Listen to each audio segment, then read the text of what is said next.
The man threw away his cigarette, then picked up a sniper rifle and aimed at the fund manager who had tricked him and destroyed his family. One shot later, the man dropped dead. Then he turned the gun toward the Wall Street building, aiming at the financial elites watching from inside. Jim believed they were all part of the same scheme, cold and greedy like vampires. Jim pulled out 2 grenades, packed the rifle into a bag, poured gasoline over it, and set it on fire. Then he calmly walked across the street, put on a white mask, and walked straight into the building across from him. Everyone was distracted by the noise outside. Jim got into the elevator and pressed the floor number of the investment bank that had scammed him. Inside the bank, people were busy working. Jim walked in with his gun. He aimed at one of the managers, ready to shoot, but then he saw a photo on the desk. Please, my wife. She's pregnant. He paused. The photo reminded him of his wife, and he chose to let the man go. But the others weren't so lucky.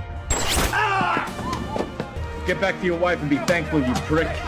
At that moment, a large group of armed SWAT officers arrived and rushed to the floor where Jim was. Meanwhile, Jim walked into the boss's office. He told the 2 secretaries to leave and finally stood face to face with the man who had ruined his life. But Jim didn't shoot right away. He forced the boss to the other side of the desk, then sat down in the boss's chair and took off his mask. The boss stayed calm even with Jim pointing a gun at him. When he learned why Jim was there, he showed no fear or regret. Instead, he mocked Jim. He said no one became rich by being honest. He and his family would always be at the top, and people like Jim were born to be used and crushed. Jim was speechless after hearing that. He looked at the security cameras, then suggested a game. He put the gun on the table and started to count down from 3. Whoever grabbed the gun first would live, but the boss didn't wait. He grabbed the gun before Jim finished counting. He pulled the trigger with a smug smile, but nothing happened. The gun was empty. Just then, the SWAT team stormed in. Before the boss could react, the SWAT team thought he was the attacker and killed him on the spot. Jim quickly dropped to the floor and stayed still. They thought he was a hostage and pulled him out. When Jim got downstairs, someone put a hand on his shoulder. It was his friend from the police. He looked at Jim and instantly understood everything.